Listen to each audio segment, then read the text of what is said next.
ನಮಸ್ತೆ ಕರುನಾಡು. ಎಲ್ಲ ಹೇಗಿದ್ದೀರಾ? ಚೆನ್ನಾಗಿದ್ದೀರಾ ಅಂತ ಭಾವಿಸ್ತಾ ಇದ್ದೀನಿ. ಇವತ್ತು ಇನ್ನೊಂದು ಬೆಳಗಿನ ತಿಂಡಿ ರೆಸಿಪಿಗೆ ಎಲ್ಲರಿಗೂ ಸ್ವಾಗತ. ಇವತ್ತು ನಾನು ಪಾಲಕ್ ಮತ್ತೆ ಕಡಲೆ ಹಿಟ್ಟಿನ ದೋಸೆ ಮಾಡ್ತಾ ಇದ್ದೀನಿ. ತುಂಬಾ ಚೆನ್ನಾಗಿರುತ್ತೆ ಮತ್ತೆ ತುಂಬಾ ಬೇಗನೂ ಆಗುತ್ತೆ.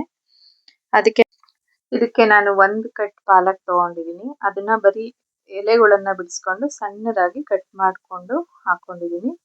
ಮತ್ತೆ ಇದಕ್ಕೆ ಕಡಲೆ ಹಿಟ್ಟು ಅಂದ್ರೆ ನಾನು ಸೌಟ್ ತಗೊಂಡಿದ್ದೀನಿ ಮೀಡಿಯಂ ಸೈಜ್. ಅದರಲ್ಲಿ 3 ಸ್ಪೂನ್ ಕಡಲೆ ಹಿಟ್ಟನ್ನ ತಗೊಂಡಿದ್ದೀನಿ. ನೀವು ನಿಮ್ಗೆ ಎಷ್ಟು ಬೇಕೋ ಅಷ್ಟನ್ನ ನೀವು ಸೇರಿಸ್ಕೋಬಹುದು. ಇದಕ್ಕೆ ನಾನು ರುಚಿಗೆ ತಕ್ಕಷ್ಟು ಉಪ್ಪು ಮತ್ತೆ ಜೀರಿಗೆನ ಸೇರಿಸ್ಕೊತಾ ಇದ್ದೀನಿ. ನಿಮ್ಗೆ ಸಮಯ ಇತ್ತು ಅಂತಂದ್ರೆ ಮಾಮೂಲಿ ನಾರ್ಮಲ್ ಕಡಲೆ ಬೇಳೆನ ರಾತ್ರಿ ನೆನೆಸಿಟ್ಟು ಅದನ್ನು ಕೂಡ ರುಬ್ಬಿ ಸೇಮ್ ಪ್ರೊಸೀಜರ್ನ ಮಾಡ್ಬೋದು. ಅದು ಇನ್ನು ತುಂಬಾ ಚೆನ್ನಾಗಿ ಬರುತ್ತೆ ಪರ್ಮನೆಂಟ್ ಆಗಿ. ಆದ್ರೆ ಕಡಲೆ ಬೇಳೆ ನೆನೆಸೋಕೆ ಟೈಮ್ ಇಲ್ಲ ಅಂದ್ರೆ ನೀವು ಈ ತರ ಕಡಲೆ ಹಿಟ್ಟನ್ನ ಉಪಯೋಗಿಸ್ಕೊಂಡು ಮಾಡ್ಬೋದು. ತುಂಬಾ ಚೆನ್ನಾಗಾಗುತ್ತೆ. ಫಸ್ಟ್ ಸೊಪ್ಪು ಮತ್ತೆ ಉಪ್ಪು ಜೀರಿಗೆ ಏನ್ ಹಾಕಿದೀವಿ ಅದನ್ನ ನೀಟಾಗಿ ಒಂದ್ಸರಿ ಕಲಿಸ್ಕೊಂಡು ಸ್ವಲ್ಪ ಸ್ವಲ್ಪನೇ ನೀರ್ನ ಸೇರಿಸ್ಕೊಂಡು ನೀವು ಕಲ್ಸ್ಕೊಳ್ತಾ ಬನ್ನಿ. ತುಂಬಾ ನೀರ್ ಹಾಕ್ಬಿಟ್ಟು ಕಲ್ಸಕ್ ಹೋದ್ರೆ ಗಂಟಾಗ್ಬಿಡುತ್ತೆ ಮತ್ತೆ ಕಡಲೆ ಹಿಟ್ಟು ಅಂಟೋದ್ರಿಂದ ಬೇಗ ಗಂಟಾಗುತ್ತೆ. ಅದಕ್ಕೆ ನಾನು ಸ್ವಲ್ಪ ಸ್ವಲ್ಪನೇ ನೀರ್ನ ಸೇರಿಸ್ಕೊಂಡು ಸೊಪ್ಪು ಮತ್ತೆ ಹಿಟ್ಟನ್ನ ಸಮವಾಗಿ ಕಲ್ಸ್ಕೊಳ್ತಾ ಬರ್ತಾ ಇದೀನಿ. ಈಗ ಇದ್ರ ಜೊತೆಗೆ ನಾನು ಟೊಮ್ಯಾಟೊ ಚಟ್ನಿನ ಮಾಡ್ತಾ ಇದ್ದೀನಿ. ನೀವು ಬೇಕಾದ್ರೆ ಕಾಯಿ ಚಟ್ನಿನೂ ಮಾಡ್ಬೋದು. ನನಗೆ ಟೊಮ್ಯಾಟೊ ಚಟ್ನಿ ತುಂಬಾ ಚೆನ್ನಾಗಿರುತ್ತೆ ಕಾಂಬಿನೇಷನ್ ಅಂತ ಹೇಳಿ ನಾನು ಅದನ್ನ ಮಾಡ್ತಾ ಇದ್ದೀನಿ. ಅದನ್ನು ಕೂಡ ರೆಸಿಪಿನ ಹಾಕಿದ್ದೀನಿ ನೋಡಿ. ಈ ರೀತಿ ದೋಸೆಗಿಂತ ಸ್ವಲ್ಪ ತಿಕ್ಕಾಗಿ ನೀವು ಕಲ್ಸ್ಕೊಳ್ಳಿ ಹಿಟ್ಟನ್ನ. ಇಲ್ಲ ಪರವಾಗಿಲ್ಲ ಅಂತಂದ್ರೆ ನೀವು ಸ್ವಲ್ಪ ತೆಳ್ಳಗೂ ಕಲ್ಸ್ಕೋಬಹುದು. ನಾನು ಈ ಅದಕ್ಕೆ ಕಲ್ಸ್ಕೊಂಡಿದೀನಿ.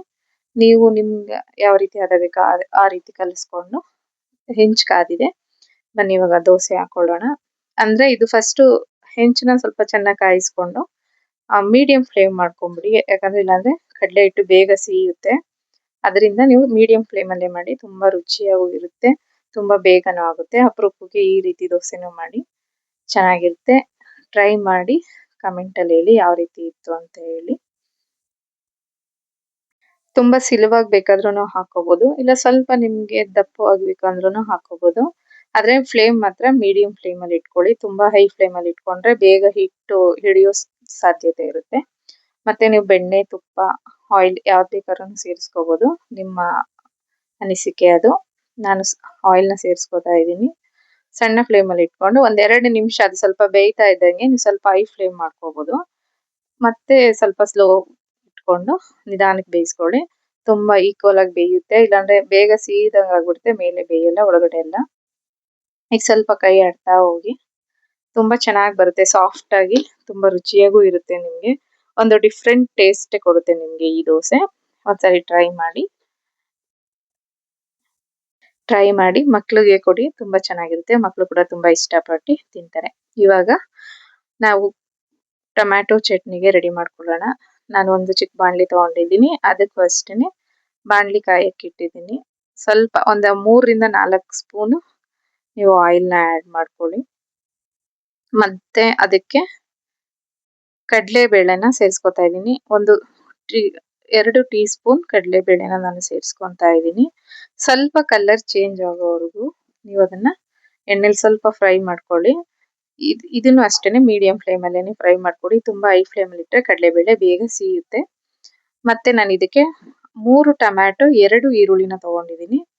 ಮತ್ತೆ 7-8 ಒಣಮೆಣಸಿಕಾಯಿ ತಗೊಂಡಿದ್ದೀನಿ. ನಿಮ್ಗೆ ಖಾರ ಯಾವ ರೀತಿ ಬೇಕೋ ಆ ರೀತಿ ತಗೊಳ್ಳಿ. ನನ್ಗೆ ಈ ಮೆಣಸಿಕಾಯಿ ಖಾರ ಇರಲಿಲ್ಲ, ಅದಕ್ಕೆ ನಾನು 7-8 ಒಣಮೆಣಸಿಕಾಯಿನ ತಗೊಂಡಿದ್ದೀನಿ. ತುಂಬಾ ಚೆನ್ನಾಗಾಗುತ್ತೆ ಚಟ್ನಿನೂ ಕೂಡ. ನೀವು ದೋಸೆ, ಚಪಾತಿ, ಇಡ್ಲಿ ಮತ್ತೆ ರೈಸ್ಗೂ ತುಂಬಾ ಚೆನ್ನಾಗಾಗುತ್ತೆ. ಒಂದ್ಸರಿ ಈ ರೀತಿ ಟೊಮೆಟೊ ಚಟ್ನಿನ ಟ್ರೈ ಮಾಡಿ ನೋಡಿ. ನಮ್ಮ ಮನೇಲಂತೂ ಫೇವ್ರೇಟ್ ದೋಸೆ ಇಡ್ಲಿಗಂತೂ. ನಾನಂತೂ ಪದೇ ಪದೇ ಮಾಡ್ತಾ ಇರ್ತೀನಿ. ನೀವು ಒಂದ್ಸರಿ ಟ್ರೈ ಮಾಡಿ ನೋಡಿ. ಇದನ್ನು ಅಷ್ಟೇ ಸ್ವಲ್ಪ ಬಾಡಿಸ್ಕೊಂಡು ಇದಕ್ಕೆ ಉಪ್ಪನ್ನ ಸೇರಿಸಿ ಇದನ್ನ ನಾನು ಸಿಮ್ ಅಲ್ಲಿ ಒಂದು 10-15 ನಿಮಿಷ ಲೋ ಫ್ಲೇಮ್ ಅಲ್ಲೇನೆ ಮುಚ್ಚಳ ಮುಚ್ಚಿ ಬೇಯಿಸ್ಕೊತೀನಿ. ಯಾಕಂದ್ರೆ ಅದರಲ್ಲಿ ಟೊಮ್ಯಾಟೊ ನೀರೆಲ್ಲ ತುಂಬಾ ಸಾಫ್ಟ್ ಆಗಿ ಬೇಯಬೇಕು. ಅದನ್ನ ಬೆಂದಾದ್ಮೇಲೆ ಸ್ವಲ್ಪ ತಣ್ಣಗಾಗೋದಕ್ಕೆ ಬಿಡಿ. ತಣ್ಣಗಾದ್ಮೇಲೆ ಅದನ್ನ ಮಿಕ್ಸಿಲಿ ರುಬ್ಕೊಂಡು, ಈಗ ಚಟ್ನಿಗೆ ನಾವು ಸಾಸಿವೆ, ಕರಿಬೇವು, ಜೀರಿಗೆ ಮತ್ತೆ ಹಿಂಗನ್ನ ಸೇರಿಸ್ಕೊಂಡು ಒಗ್ಗರಣೆ ಹಾಕೊಂಡಿದ್ದೀನಿ. ಸಾರಿ, ಅದು ವಿಡಿಯೋ ಕ್ಲಿಪ್ ಮಿಸ್ ಆಗಿದೆ. ನಾನೀಗ ಅದು ತಣ್ಣಗೆ ಅದನ್ನ ರುಬ್ಬಿ ಇಟ್ಕೊಂಡಿದ್ದ ಮಸಾಲೆನ ಸೇರಿಸ್ಕೊತಾ ಇದ್ದೀನಿ. ನಾವು ಈರುಳ್ಳಿ, ಟೊಮ್ಯಾಟೊ ಮತ್ತೆ ಮೆಣಸಿಕಾಯಿ ಹಾಕಿ ರುಬ್ಕೊಂಡಿದೆ ಅದನ್ನ ನಾನು ಸೇರಿಸ್ಕೊತಾ ಇದ್ದೀನಿ. ಇದು ಮೀಡಿಯಂ ಫ್ಲೇಮಲ್ಲೇ ಇಟ್ಕೊಂಡು ಮಾಡ್ಕೊಳ್ಳಿ, ತುಂಬಾ ಚೆನ್ನಾಗಿರುತ್ತೆ. ಮತ್ತೆ ಕ್ವಿಕ್ ಆಗುತ್ತೆ ನಿಮ್ಗೆ, ಒಂದು ಅರ್ಧ ಮುಕ್ಕಾಲು ಗಂಟೆ ಅಷ್ಟರಲ್ಲಂತೂ ಬೇಗ ಆಗುತ್ತೆ. ಅದನ್ನ ಒಂದ್ ಕುದಿ ಬರ್ಬೇಕು. ಆಮೇಲೆ ನಿಮ್ಗೆ ಯಾವ ಅದಕ್ಕೆ ತುಂಬಾ ತೆಳ್ಳಗ್ ಬೇಕಂದ್ರೆ ತೆಳ್ಳಗ್ ಮಾಡ್ಕೊಳ್ಳಿ, ಇಲ್ಲ ಮೀಡಿಯಂ ಆಗಿ ಬೇಕು ಅಂದ್ರೆ ಮೀಡಿಯಂ ಆಗಿ ನೀರ್ ಸೇರಿಸ್ಕೊಂಡು ಇದನ್ನ 1 ರಿಂದ 2 ಕುದಿ ಮಾತ್ರ ಬೇಯಿಸ್ಕೊಳ್ಳಿ. ಯಾಕಂದ್ರೆ ಮೊದ್ಲೇ ಅದು ಬೆಂದಿರೋದ್ರಿಂದ ತುಂಬಾ ಹೊತ್ತೇನು ಬೇಯಿಸೋಷ್ಟು ಅವಶ್ಯಕತೆ ಇರೋದಿಲ್ಲ. ತುಂಬಾ ಈಸಿಯಾಗಿ ಕ್ವಿಕ್ ಆಗಿ ಆಗುತ್ತೆ. ನಿಮ್ಗೆ ಈ ರೆಸಿಪಿ ಇಷ್ಟ ಆಗ್ತಾ ಇದ್ರೆ ಪ್ಲೀಸ್ ನಮ್ಮ ಚಾನಲ್ನ ಲೈಕ್ ಮಾಡಿ, ಕಮೆಂಟ್ ಮಾಡಿ, ಶೇರ್ ಮಾಡಿ ಮತ್ತೆ ಸಬ್ಸ್ಕ್ರೈಬ್ ಮಾಡಿ. ನಿಮ್ಗೆ ಇವತ್ತಿನ ಬ್ರೇಕ್ಫಾಸ್ಟ್ ಇಷ್ಟ ಆಗಿದೆ ಅಂತ ತಿಳ್ಕೊತಾ ಇದ್ದೀನಿ. ತುಂಬಾ ಈಸಿಯಾಗೂ ಇರುತ್ತೆ, ಒಂದ್ಸರಿ ಟ್ರೈ ಮಾಡಿ. ಈ ವಿಡಿಯೋನ ನೋಡೋದಕ್ಕೆ ಥ್ಯಾಂಕ್ ಯು ಸೋ ಮಚ್. ಮತ್ತೆ ಸಿಗೋಣ, ಮತ್ತೆ ಸಿಗ್ತಾ ಇರೋಣ. ಪ್ಲೀಸ್ ನಮ್ಮ ಚಾನಲ್ನ ಸಬ್ಸ್ಕ್ರೈಬ್ ಮಾಡ್ಕೊಳ್ಳಿ. Thank you so much.